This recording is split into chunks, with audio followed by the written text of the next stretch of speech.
Rivers have been the lifelines of this nation. ನದಿಗಳು ಒಂದು ರೀತಿಯಲ್ಲಿ ಈ ದೇಶದ ಮತ್ತು ಎಲ್ಲಾ ದೇಶಗಳ ಜೀವನಾಡಿಗಳಾಗಿವೆ. ನಮ್ಮ ನಾಗರಿಕತೆ ಮತ್ತು ಸಂಸ್ಕೃತಿಯು ನದಿ ದಡದಲ್ಲಿಯೇ ರೂಪುಗೊಂಡಿದೆ. ಇಂದು ಭಾರತದ ನದಿಗಳೆಲ್ಲ ನಶಿಸಿ ಹೋಗುವ ಸ್ಥಿತಿಗೆ ಇಳಿದು ಹೋಗಿವೆ.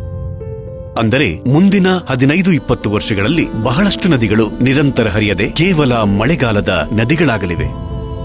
ವಿಮಾನದಲ್ಲಿ ಭಾರತದ ಮೇಲೆ ಹಾರಿ ಹೋದರೆ ಇಡೀ ದೇಶವು ಕಂದು ಬಣ್ಣಕ್ಕೆ ತಿರುಗಿ ಬಂಜರಾದಂತೆ ಕಾಣುತ್ತದೆ.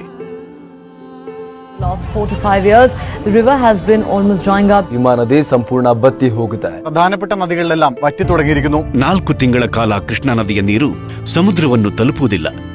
ಕಾವೇರಿ 2-3 ತಿಂಗಳು ಸಮುದ್ರ ಸೇರುವುದಿಲ್ಲ. 60 வருஷம் ஆகுதுங்க எனக்கு. ஒரு நாளையில் இப்படி காஞ்சி போனது இல்லைங்க. தண்ணியெல்லாம் நிறைய வருது. இவ்வளோ நாளைக்கு முற்படு இப்போ தானுங்க இப்படி காஞ்சி வச்சு. ನಾವೀಗ ಏನು ಮಾಡಬೇಕು? ಬಹಳ ಸರಳ. ದೊಡ್ಡ ನದಿಗಳ 2 ದಂಡೆಗಳ ಉದ್ದಕ್ಕೂ 1 ಕಿಲೋಮೀಟರ್ ಅಗಲಕ್ಕೆ ಮರಗಳನ್ನು ನೆಡಬೇಕು.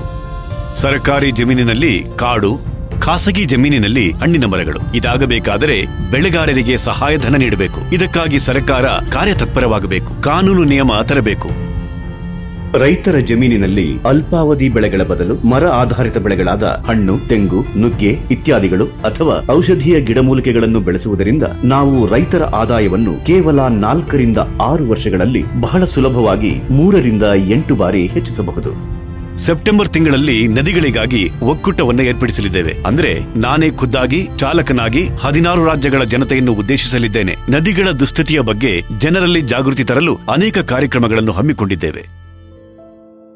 ನನ್ನ ಕರೆಗೆ ಸ್ಪಂದಿಸಿದ ಮೊದಲ ರಾಜ್ಯ ಮಧ್ಯಪ್ರದೇಶ.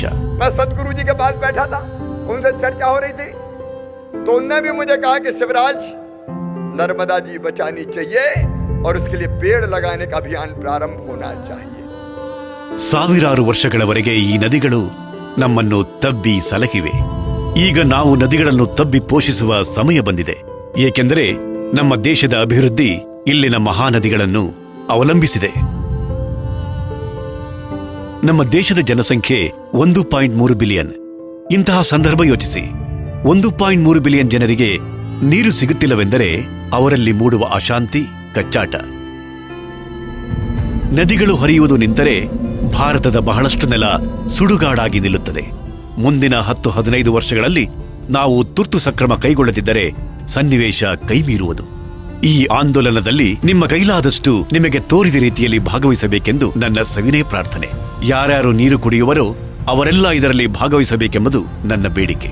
ನಾವು ನಮ್ಮ ಮಕ್ಕಳಿಗೆ ಕೊಡಬಹುದಾದ ಬಹುಮೂಲ್ಯ ಕೊಡುಗೆ ಎಂದರೆ ತುಂಬಿ ಹರಿಯುವ ನದಿಗಳು, ಸಮೃದ್ಧ ನೆಲ. ಇದೊಂದು ಪ್ರತಿಭಟನೆಯಲ್ಲ ಅಥವಾ ಚಳವಳಿಯೂ ಅಲ್ಲ. ಇದು ನಮ್ಮ ನದಿಗಳು ಬರಿದಾಗುತ್ತಿವೆ ಎಂದು ಜನರಲ್ಲಿ ಅರಿವು ಮೂಡಿಸುವ ಒಂದು ಆಂದೋಲನ. ನೀರು ಕುಡಿಯುವವರೆಲ್ಲರೂ ನದಿಗಳ ರಕ್ಷಣೆಗಾಗಿ ಕೈಜೋಡಿಸಬೇಕು.